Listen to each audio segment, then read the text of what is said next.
स्वामी आहेत या चॅनलवर आपले सहर्ष स्वागत आहे। उद्या आहे 2 फेब्रुवारी वार रविवार आणि उद्या आलेली आहे वसंत पंचमी।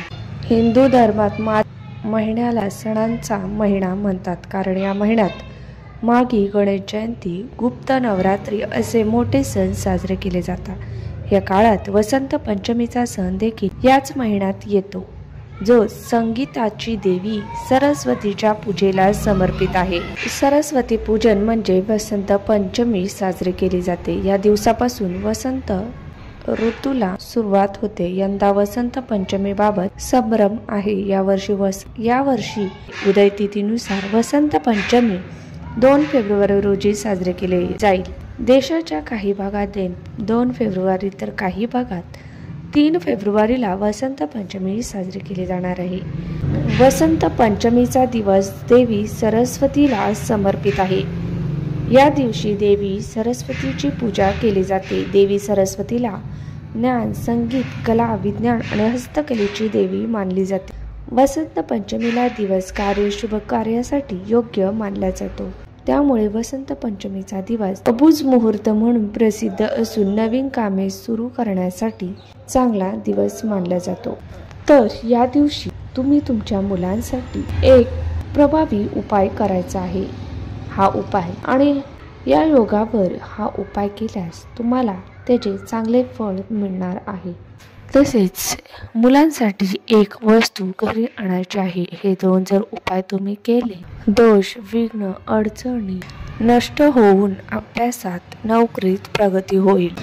मुलांना प्रत्येक क्षेत्रात यश मिळेल। अशी कोणती वस्तू आणायची आहे आणि कोणता उपाय करायचा आहे याबद्दल संपूर्ण माहिती मी आज या व्हिडिओमध्ये सांगणार आहे। व्हिडिओ पूर्ण शेवटपर्यंत पाहावा। वसंत पंचमी हा दिवस खूप शुभ मानला जातो। या दिवशी सरस्वती देवीकडून बुद्धी प्राप्त व्हावी म्हणून तिची पूजा केली जाते। तर आज जो मी तुम्हाला उपाय सांगणार आहे तो मुलांसाठी उद्या दिवसभरात तुम्ही कधीही केला तरी चालेल। अगदी लहानातल्या लहान मुलांपासून ते मोठ्या मुलांपर्यंत तुम्ही हा उपाय करू शकता। घरात जी लहान मुलं असतात ती किरकिर करतात, सतत चिडचिड करत असतात, ऐकत नाही, तसेच त्यांची अभ्यासात प्रगती होत नाही, अभ्यासामध्ये मन लागत नाही, आजारी पडत असतात, कारण त्यांना नजर दोष लागत असते। मोठी मुलं अभ्यास करत नाही, अभ्यास केलेला लक्षात राहत नाही, मुलांच्या ज्ञानामध्ये, बुद्धीमध्ये वाढ होत नाही, तर यासाठी तुम्हाला हा उपाय करायचा आहे। तो खूप प्रभावी मानला जातो।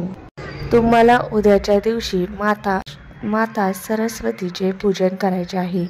तुम्हाला एक पाट घ्यायचा आहे, त्यावर वस्त्र टाकायचं आहे, त्यावर सरस्वती मातेचा फोटो किंवा मूर्ती ठेवायची आहे।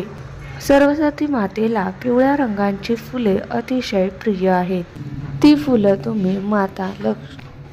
फुलं माता सरस्वतीला अर्पण करायची आहेत व धूप दीप माता सरस्वतीचे पूजन करायचे आहे।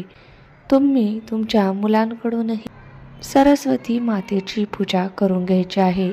जर तुमच्याकडे माता सरस्वतीचा फोटो नसेल तर तुम्ही सरस्वती मातेचं एका कागदावर रांगोळी काढायची आहे, त्याचे पूजन करायचे आहे व तेथे बसून तुम्हाला मुलांसाठी जो उपाय मी सांगणार आहे तो करायचा आहे। आता तुमच्या घरामध्ये तुळस असेल तर तुम्हाला तुळशीची एक काडी घ्यायची आहे। तुळस सर्वांच्याच घरामध्ये असते, किंवा सोन्याची जी तार असते तर त्या तारेने सुद्धा तुम्ही हा उपाय करू शकता। सोन्याची वस्तू सुद्धा घेऊ शकतात। आपल्याकडे बघा सोन्याची वस्तू तर नक्कीच असते, त्याने हा उपाय करायचा आहे। तर ती काडी तुम्हाला घ्यायची आहे व मधामध्ये बुडवायची आहे। तर माता सरस्वतीचा जो मंत्र आहे ऐम, हा मंत्र तर तुम्हाला तुमच्या मुलाच्या जिभेवर लिहायचा आहे। पहा, तुम्हाला स्क्रीनवर जो फोटो दिसत आहे त्यावर तो मंत्र लिहिलेला आहे। तो मंत्र तुम्ही तुमच्या मुलांच्या जिभेवर लिहायचा आहे। मंत्र लिहिल्यानंतर माता सरस्वतीकडे प्रार्थना करायची आहे की माझ्या मुलाच्या जीवनातील सर्व दोष, संकट, अडचणी दूर होऊन दे, त्यांना प्रत्येक क्षेत्रामध्ये 100% यश मिळून दे। जे अभ्यास असेल, नोकरी असेल त्याच्यामध्ये त्याला यश मिळू दे, अशी देवी सरस्वतीला प्रार्थना करायची आहे. आणि हा उपाय केल्यानंतर नक्कीच तुम्हाला अनुभव येईल.